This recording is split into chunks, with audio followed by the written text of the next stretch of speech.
Hello. Shri Radhe.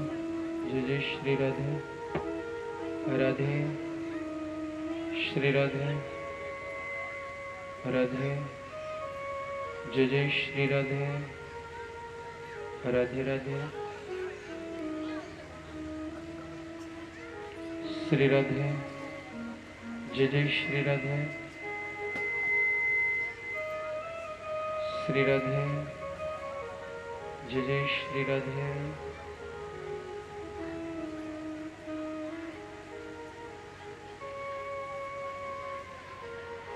Radhe. Shri Radhe.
Radhe. जय जय श्री राधे। राधे राधे। श्री राधे। जय जय श्री राधे। राधे राधे। श्री राधे। राधे। जय जय श्री राधे। राधे राधे।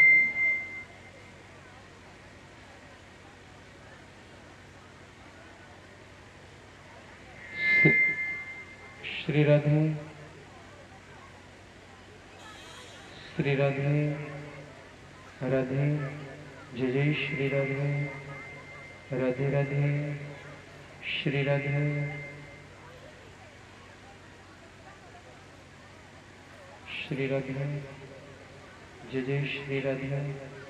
राधे राधे। श्री राधे। राधे। जय श्री राधे।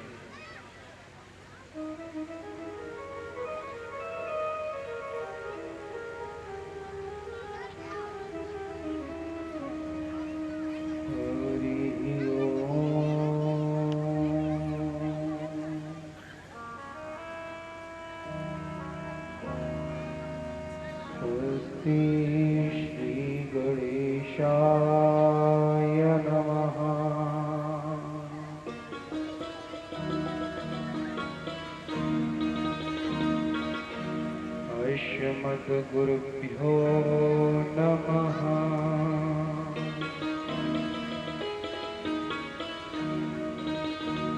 श्रीमते रामानुजाय नमः। हरि ओम। गुरुर्ब्रह्मा गुरुर्विष्णु गुरुर्देवो महेश्वरः। गुरुर्साक्षात् परब्रह्मा तस्मै श्री गुरवे नमः।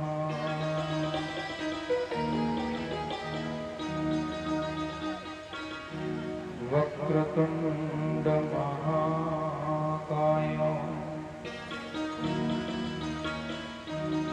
सूर्यकोटि समप्रभा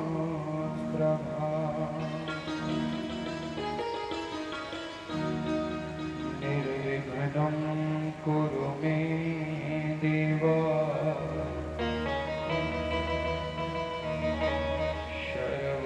सर्वकार्येषु सर्वदा।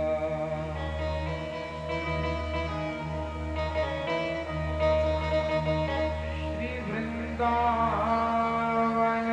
कलो नाथ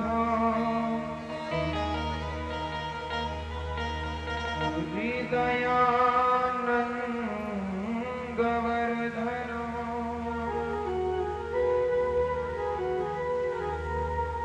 सुख दो राधिका कृष्ण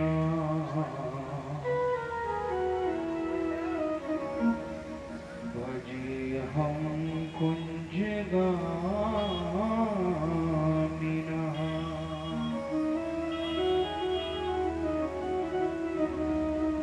कि जय जय श्री राधा रमन जय जय नवल किशोर जय गोपी चित चोर प्रभु जय जय माखन चोर। बोले वृंदावन बिहारी लाल की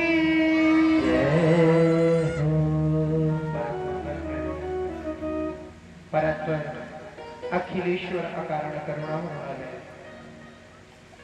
भक्तवांछाः कल्पतरु तणित विनिंदित पीतांबरधारी बाल कृष्ण लाल की अवांगमयी प्रतिमूर्ति श्रीमद् भागवत महापुराण।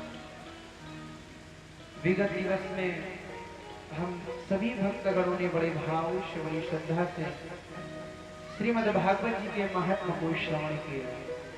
आइए आज द्वितीय दिवस की कथा में हम सभी भक्तगण प्रवेश करने से पूर्व कुछ हरि नाम संकीर्तन तत्पश्चात बंधु इस भागवत भागीरथी गाथा में अवगाहन करेंगे। श्री राम। हे गोपाल राधे कृष्ण गोविंद गोविंद। और जितने भी भक्तगण यहाँ पर विराजमान हैं बड़े भाव से और मीठी मीठी तालियों की सेवा करते हुए प्यारे दोनों हाथ ऊपर करेंगे।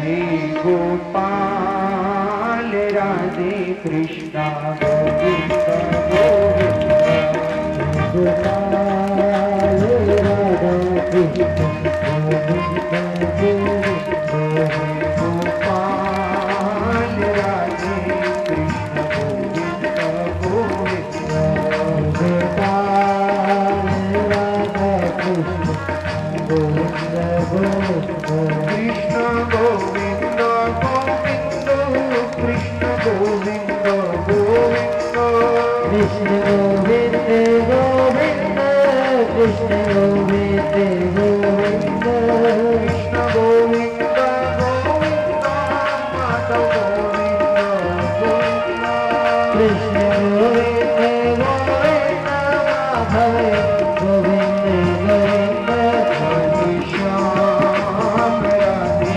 कृष्ण गोविंद गोविंद हरि श्याम राधे कृष्ण गोविंद गोविंद जय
आनंद नहीं है या शर्म लज्जा लग रही है ताली बजाने?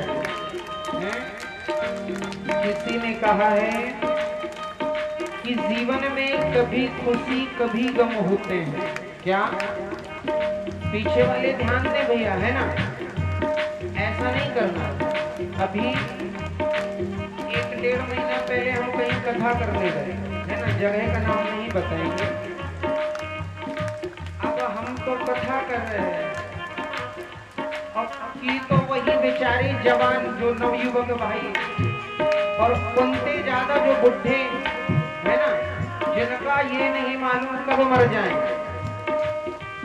अब हम कथा कर रहे हैं, थाली बीड़ी की एक थाली रखी है, बेचारे जलाएं, सुट्टा मार लें, हमारी तरफ पीठ करके बैठ जाएं।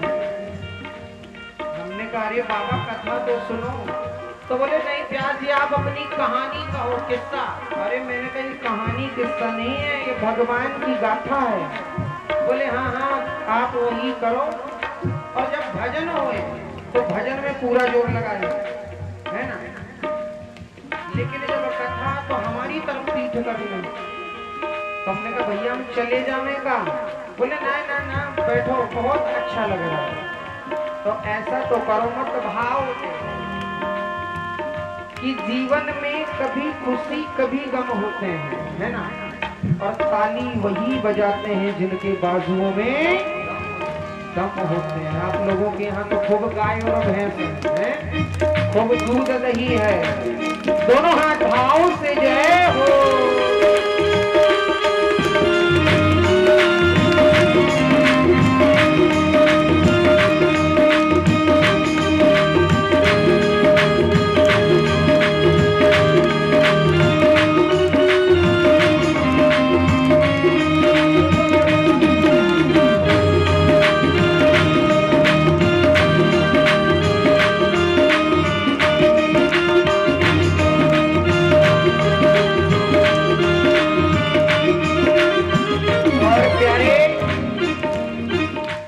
आ जाओ हे गोपाल, आ जाओ हे गोपाल, ओ आ जाओ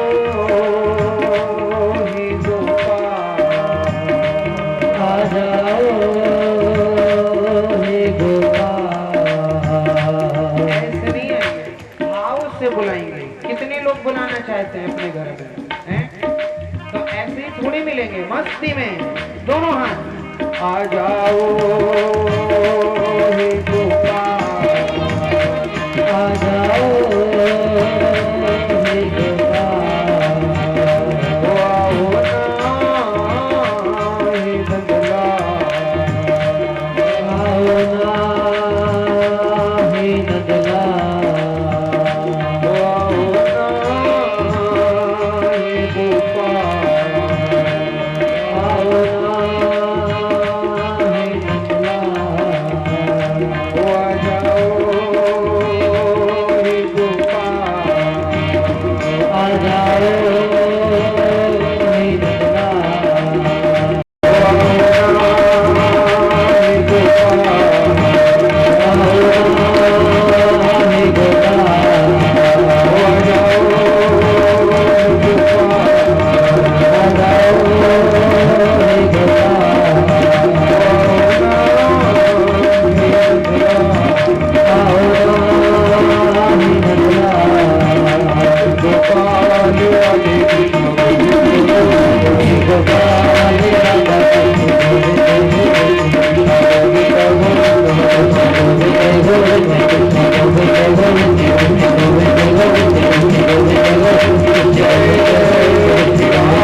भागवत महापुराण की।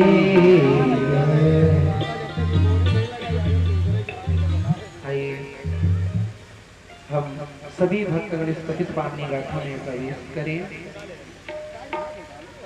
कि जन्माद्यस्य यतोऽन्वयादितरतः चार्थी सभिज्ञाश्वरा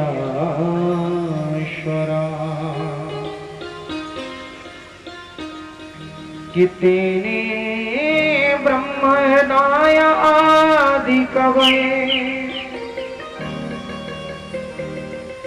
मुह्यन्ति यति सूरयः तेजो वारिमृदां यथा विनिमयो यत्र तिसर्गो मृषः कि धाम्ना स्वेन सदा निरस्तकुहकम् सत्यं परम धीमहि।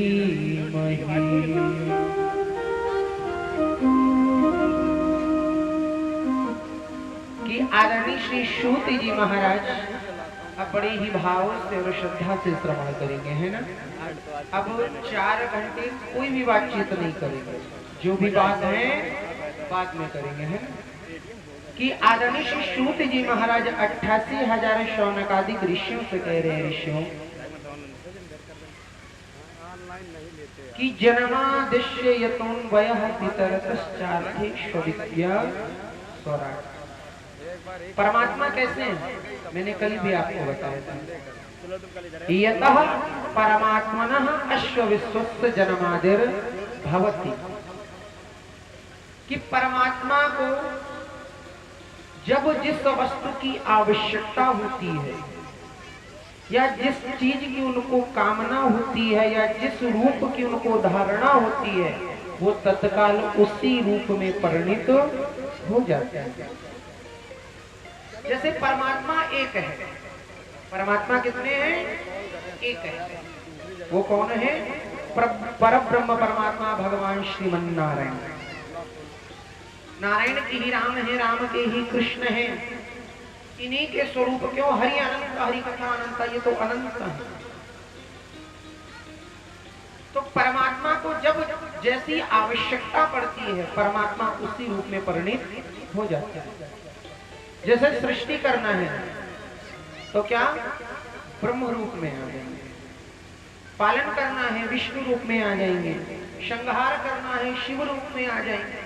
जब जैसी आवश्यकता पड़ेगी तब तैसा स्वरूप धारण करना।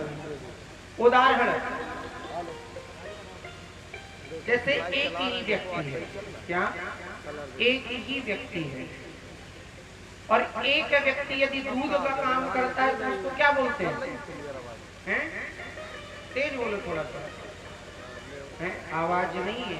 अभी लड़ना झगड़ना हो तो कितनी आवाज निकलेगी, उसको क्या बोलेंगे, दूधिया, दूधिया। वही व्यक्ति यदि डाक का काम करने लगे तो उसको क्या बोलेंगे, डाकिया, है। और वही व्यक्ति यदि चोरी करने लगे तो क्या बोलेंगे, चोर। व्यक्ति एक ही है लेकिन कार्य अलग अलग है। ऐसे परमात्मा एक है लेकिन अलग अलग कार्यों के लिए अलग अलग स्वरूप में अपने आप को विभाजन कर। कितने ब्रह्म हृदय आदि कवये, तो बोले ठीक है प्रभु परमात्मा है, हमने माना, लेकिन परमात्मा प्राप्त किसको होता है, किसको मिलता है?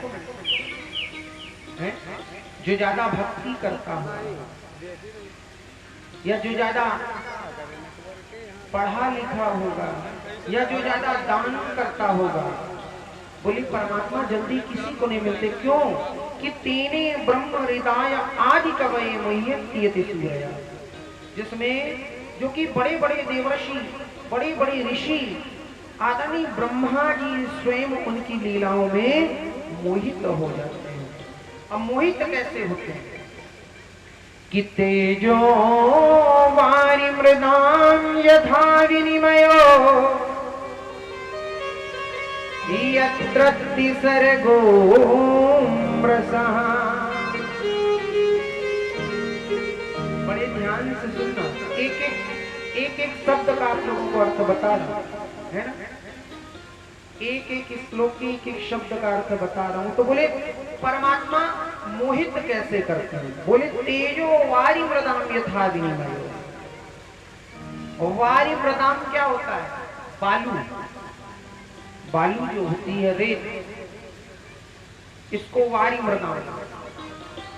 अगर गर्मी के समय में बिल्कुल कड़कती धूप है, आप गंगा के किनारे जाएं और वहां पर सीपी पड़ी हो बालू में, सीपी तो समझते होंगे ना, सीपी। यदि बालू में सीपी पड़ी है और लगभग हम 100 मीटर दूर से देख रहे सूर्य की किरणें बहुत तेज यदि उस सीपी में पड़ रही है, तो वो सीपी हमें कैसी दिखाई पड़ेगी? है? नहीं अनुभव किया है? अनुभव करना, वो हमें ऐसी प्रतीत होगा जैसे कि वहां पर रजत माने चांदी पड़ी है। अनुभव करना, कुछ लोगों ने किया भी है कि यदि बालू में सीपी पड़ी हो, सूर्य की किरणें आ रही हैं और यदि हमारी अचानक दृष्टि जाती है तो वो सीपी हमें रजत चांदी के समान प्रतीत होएगी। लेकिन जब हम पास पहुंचेंगे तो क्या देखते हैं कि चांदी तो नहीं, वहां तो सीपी है। दूसरा उदाहरण, गर्मी के समय में जब हम गाड़ी से कहीं जाते हैं तो 100-200 मीटर दूर हमें कैसा प्रतीत होता है कि शायद जब लू चलती है कि शायद वहां पर बारिश हुई है, ऐसा प्रतीत होता है। लेकिन जब वहां पहुंचते हैं तो कुछ भी नहीं। ऐसे ही परमात्मा, कि परमात्मा प्रत्येक जीव को अपने मुंह में बांध लेता है। क्यों? कि माया माया सब करे पर माधव करे न को, और यद कदापि माधव कहे तो माया चेरी हो। कि प्रत्येक परिस्थिति में व्यक्ति के अंदर क्या रहता है? लोभ, ईर्ष्या और लालच भरा रहता है, कि सामने वाले का बुरा हो जाए, हमारा अच्छा हो जाए, कहीं से धन मिल जाए, कहीं से कुछ हो, सिर्फ और सिर्फ माया, माधव नहीं। उदाहरण, मान लो रात्रि के समय में यदि हमें कोई ग्रंथ दे दिया जाए, कोई पुस्तक दे दी जाए, तो हम लगभग कितनी देर तक उस पुस्तक को पढ़ सकते हैं? 1 घंटा, ज्यादा से ज्यादा 2 या 3 घंटा, इससे ज्यादा नहीं पढ़ सकते, नींद आने लगेगी। लेकिन यदि नोटों की गड्डी दे दी जाए तो 1 रात क्या 10 रात भी नींद नहीं आएगी। क्यों? क्योंकि उस माया ने हमें ग्रसित कर लिया, और जब माया ने हमें ग्रसित कर लिया तो फिर वो तो सांसारिक वस्तुओं में हमारे मन को लगाएगा। कि धामना स्वेन सदा निरस्तु कुहकम सत्यम परम धीमहि। ऐसा ये बंधु परमात्मा है। अब आगे आदरणीय श्री सूत जी महाराज कह रहे हैं कि अब मैं आपको बताता हूं ये भागवत इस धरातल में, इस पृथ्वी में कैसे आई। भागवत हम लोग श्रवण करते हैं, लेकिन हमें ये तो प्रतीत मालूम होना चाहिए कि भागवत क्या है, भागवत कहां से आई है, कितने श्लोक हैं, कितने अध्याय हैं, कितने स्कंद हैं, क्या है, इस विषय में हमें अवश्य जानकारी होना चाहिए। आदरणीय श्री सूत जी महाराज शौनकादिक ऋषियों से कह रहे हैं कि ऋषियों भागवत क्या है? कि निगम कल्पतरोर गलितम फलम सुख मुखामृत द्रव संयुतम और पिबत भागवतम रसमालयम मुहुरहुरशिका भुवि भावुकाः। भागवत एक निगम कल्प वृक्ष का पका हुआ फल है। अब निगम कल्प वृक्ष क्या है? निगम कल्प वृक्ष जो हमारे वेद हैं वो हमारे निगम कल्प वृक्ष है। तो बोलिए ये आई कहां से? भागवत इस धरातल में, पृथ्वी में आई कैसे? बोले सर्वप्रथम आदरणीय नारायण प्रभु के, नारायण प्रभु ने ब्रह्मा को दी। किसको? ब्रह्मा। ब्रह्मा के 10 मानस पुत्र हुए, जिसमें आदरणीय श्री नारद जी महाराज। ब्रह्मा जी ने नारद जी को सुनाई और नारद जी ने आदरणीय श्री वेद व्यास जी महाराज को, और वेद व्यास जी ने बंधु आदरणीय श्री अपने औरस्य पुत्र श्री सुखदेव जी महाराज, और सुखदेव जी महाराज के माध्यम से इस धरातल में, इस पृथ्वी में श्रीमद् भागवत का प्रागट्य हो गया। अब भागवत में कितने अध्याय हैं? आदरणीय श्री सूत जी कह रहे हैं भागवत में 335 अध्याय, 18,000 श्लोक हैं। कितने श्लोक हैं? भूल मत जाना, कल पूछूंगा आप लोगों से, है ना। स्कंद कितने बताए हमने? अभी नहीं बताए। स्कंद 12 हैं। अध्याय कितने बताए? भूल गए। अध्याय 335, श्लोक 18,000, स्कंद 12 और अक्षर है 10 लाख। ठीक है, भागवत इतना बड़ा। अब बोले ठीक है, इतना आदरणीय व्यास जी ने सुखदेव जी महाराज को ज्ञान प्राप्त करा दिया, प्रदान कर दी, लेकिन अब ये धरातल में भी आ गई, लेकिन ये पका कैसे है? तो क्या कह रहे हैं बड़े भाव से सुनो कि यहाँ श्लोक में कह रहे हैं कि निगम कल्प तरूर गलितम फलम सुख मुखामृत द्रवशयितम। वृक्ष में फल लगा है। अब वृक्ष ये पृथ्वी में आया, शाखा प्रति शाखा, पल्लव प्रति पल्लव आया। जब पका हुआ फल वृक्ष से नीचे गिरेगा तो वो फटेगा या साबुत सजा रहेगा? फट जाएगा। लेकिन यहाँ जो भागवत ये शाखा प्रति शाखा, पल्लव प्रति पल्लव के माध्यम से बनो पृथ्वी लोक में, इसीलिए साबुत है। आगे कह रहे हैं सुख मुखामृत द्रवशयितम। अब बोले ये जो फल है भागवत, ये अमृत के समान। बोले अमृत के समान कैसा है? बोले क्योंकि आदरणीय श्री सुखदेव जी महाराज का मुख लग जाने के कारण, जो तोता होता है ना, तोता यदि किसी फल में मुख लगाए तो समझो वो मीठा ही फल है। अब चाहे तोता को परख होती हो कि ये फल मीठा है, उसी में चोंच लगाता हो, या चोंच लगाने के बाद मीठा हो जाता हो, ये तो तोते कि पिबत भागवतम रसमालयम।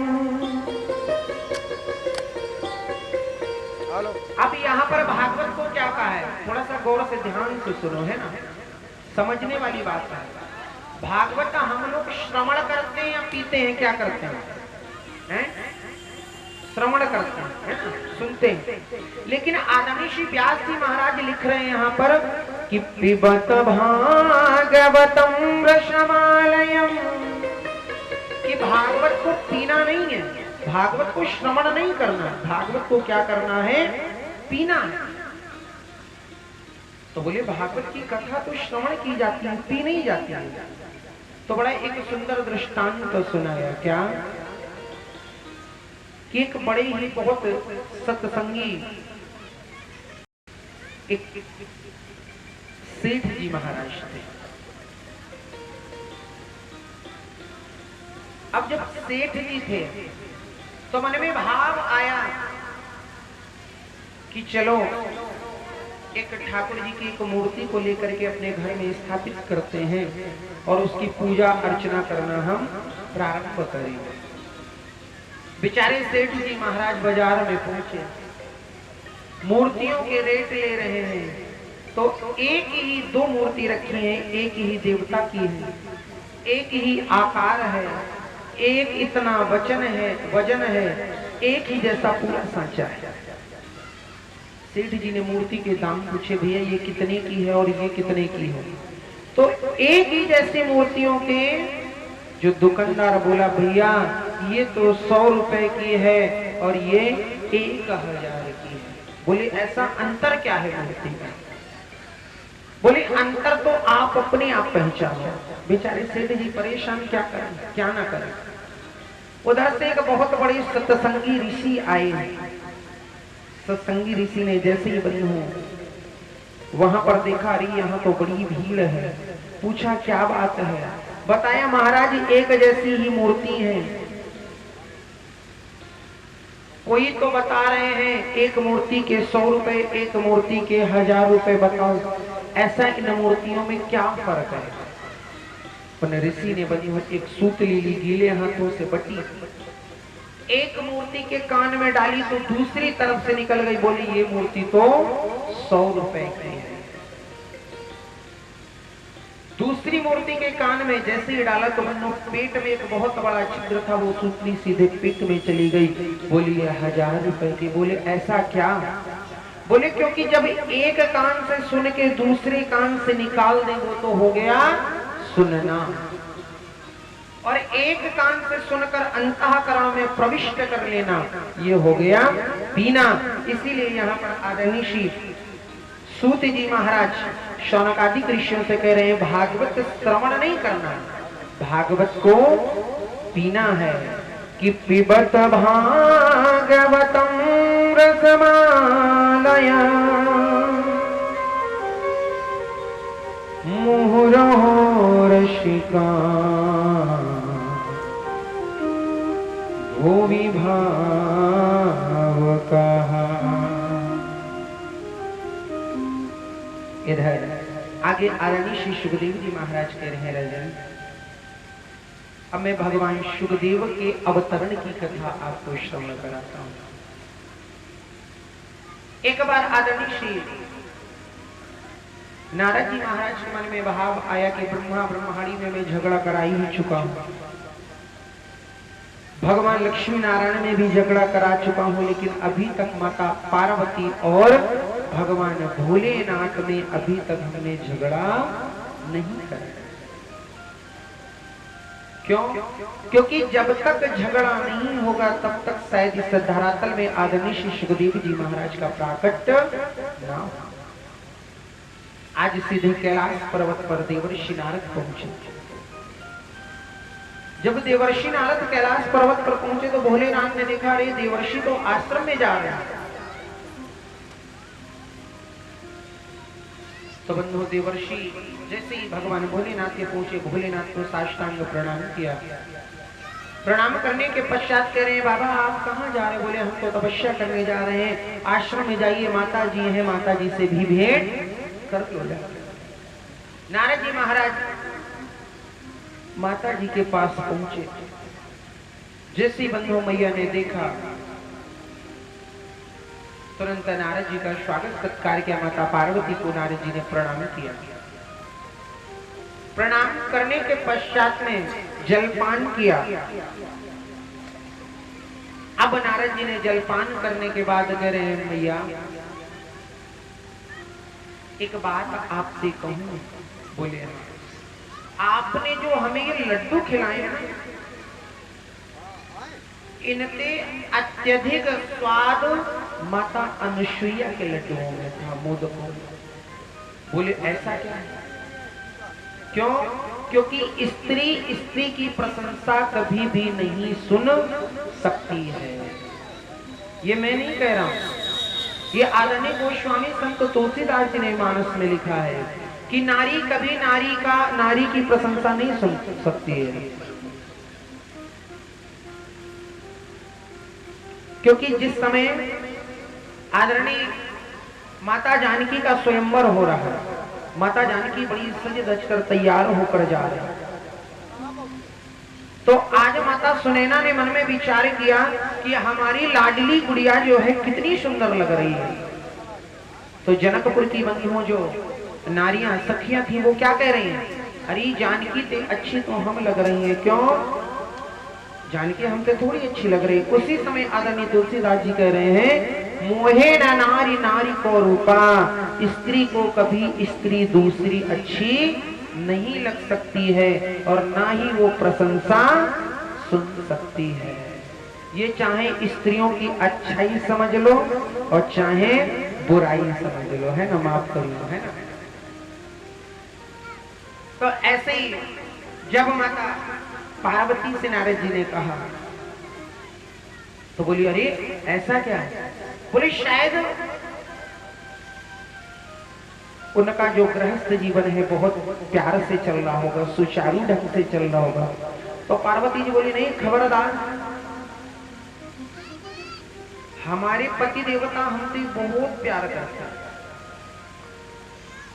बोले शायद इस संसार में इतना प्यार ही किसी जोड़े में होगा जो कि भगवान भोलेनाथ हमें जितना प्रेम और स्नेह करते हैं। ऐसा होता है ना, मैयाएं जो होती है ना, बेचारी ना रोज कुटाएं, लेकिन जब पिहरिया मतलब जब मायके पक्ष के कोई आ जाए ना तो कहेंगे सही है, तुम्हारे जो दामाद है या जो भाई होंगे उनके, तुम्हारी जीजा जी जो है बहुत अच्छी, बहुत स्नेह प्रेम करते हैं, चाहे बेचारी उनसे आने से 5 मिनट पहले पिटी हुई है। तो ये खासियत होती है स्त्रियों की, क्यों? क्योंकि वो कभी भी अपने पुरुष को, अपने पति को, अपने स्वामी को किसी के सामने नीचा नहीं दिखाती। तो जब ये बात कही, बोले अच्छा कितना प्रेम करते हैं? बोले हमसे इतना स्नेह करते हैं, हमसे इतना प्रेम करते हैं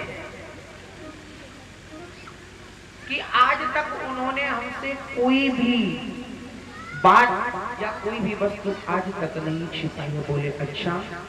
बोले यहां तक जो गुरु मंत्र होता है ना, गुरु मंत्र की क्या खासियत होती है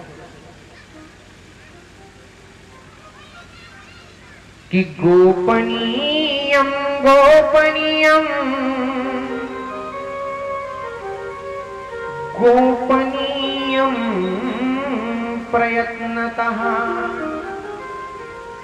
जो गुरु मंत्र होता है, गुरु मंत्र होता है ना, कितने लोगों ने गुरु बना रखे हैं? हाँ, तो जिन्होंने बना रखे उनको मालूम हो कि गुरु मंत्र कभी भी किसी दूसरे को नहीं बताना चाहिए, इसको हमेशा गुप्त रखना चाहिए। क्यों? क्योंकि सतमार्ग में और भगवान के परम धाम को प्राप्त हमें गुरु ही कराता है।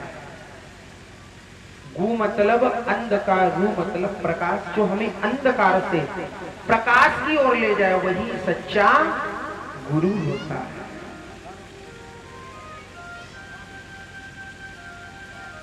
कि करता करे ना कर सके और गुरु करे सब हो। सात द्वीप नवखंड में गुरु से बड़ा ना को। इस 7 द्वीप है, 9 खंड है, यहां यदि सबसे बड़ा कोई है तो अपना गुरु। कि गुरु के बिना कुछ नहीं, गुरु बिना भावनित तरह ही ना कोई, और जो विरंच शंकर शम होई। हम कितनी भी पूजा कर ले, अर्चना कर ले, वंदना कर ले, लेकिन सार्थकता हमें जब ही मिलेगी जब तक हमारे गुरु होंगे। यदि हमें गुरु हमने नहीं बनाया है तो हमारी पूजा पाठ सब एक प्रकार से निष्फल है। गुरु श्रेष्ठ होना चाहिए, अच्छा गुरु होना चाहिए। आगे जब ये बात कही माता पार्वती ने कि जो गुरु मंत्र होता है, हमारे पति देवता ने तो हमें गुरु मंत्र भी हमें बता दिया, जबकि ऐसा बोलते हैं गुरु मंत्र कभी भी बताना नहीं चाहिए। बोले अच्छा, बोले इतना स्नेह करते, इतना प्रेम करते? बोले हाँ। तो मैया बुरा ना माने तो एक बात कहे। बोले बताओ। कि जो बाबा ने अपने गले में मुंडन की माला धारण कर रखी है, ये भी फिर आपको पता होगी कि यह माला में मुंड कौन के लगे। जब ये बात माता पार्वती को नारद जी ने बताई। अब तो माता पार्वती बिल्कुल क्रोधित हो गई, अब बिल्कुल मुंह फुला लिया, आंखें लाल हो गई, जितने वस्त्र आभूषण सब त्याग दिए, मलिन वस्त्र धारण करके कोप भवन में जा पहुंचा। इधर नारद जी के मन में भाव आया कि जो हम काम के लिए आए थे हमारा काम हो गया। जाकर के भगवान भोलेनाथ से कहा कि बाबा आश्रम में शीघ्र जाना, आपको माता जी ने याद किया। बोलते हैं ना घर में कभी कभी लड़ाई झगड़ा होता है तो क्या बोलते हैं, तुम नारद हो। क्या बोलते हैं, तुम बिल्कुल नारद का काम कर रहे हो, है ना। तो ऐसे ही नारद जी महाराज ने जब भगवान भोलेनाथ से कहा, भगवान भोलेनाथ आश्रम में है, तो क्या देखा, माता पार्वती ने वस्त्र आभूषण सब त्याग दिए, मलिन वस्त्र धारण करके कोप भवन में बैठे हैं। अब तो भगवान भोलेनाथ पहुंचे कोप भवन, अब तो कोप भवन बनते नहीं बनते हैं। पहले रोने तक की व्यवस्था अलग होती थी, अब होती है नहीं होती है। अब बनवा लेना, एक एक कल से काम चालू करवाना है, 7 दिन में एक एक कोप भवन जरूर है ना। कभी इधर रो, कभी उधर, कभी ऊपर, कभी छत में, तो ऐसे नहीं रोना, एक जगह निर्धारित कर लो यही रोना है ना। और फिर ऐसा काम ही नहीं होना चाहिए कि हम रोएं, हमेशा ऐसे ही हंसते रहे। भगवान भोलेनाथ कह रहे, देवी क्या बात हुई बताओ तो। माता पार्वती मुंह फुलाए बैठे, बार बार पूछ रहे। तो बोले, हमें तो आज मालूम चला कि बाहर से तो आप काले हुई, लेकिन अंदर से भी काले। बोले, ऐसा हमने किया क्या? बोले, आप कपट करते हो, हमसे छल करते हो। बोले, देवी ऐसा तो नहीं। बोले, नहीं छल।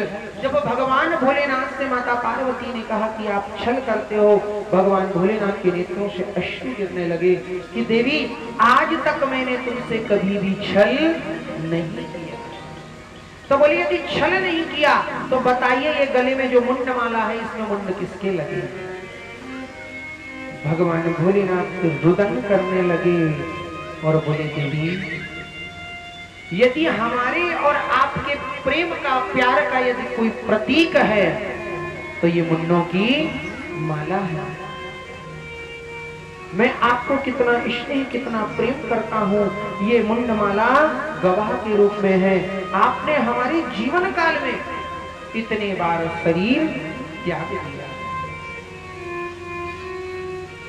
अब तो माता पार्वती और क्रोधित हो गई कि ऐसा आपने कौन सी बूटी पा रखी है, कौन सी बूटी पी रखी है कि आपको शरीर नहीं त्यागना पड़ता, बार बार हम ही को शरीर त्यागना पड़ता। भगवान भोलेनाथ कह रहे, देवी हमने अमर कथा का पान करना था। बोली, कौन सी अमर कथा? बोली, श्रीमद् भागवत महापुराण की अमर कथा का हमने पान करना।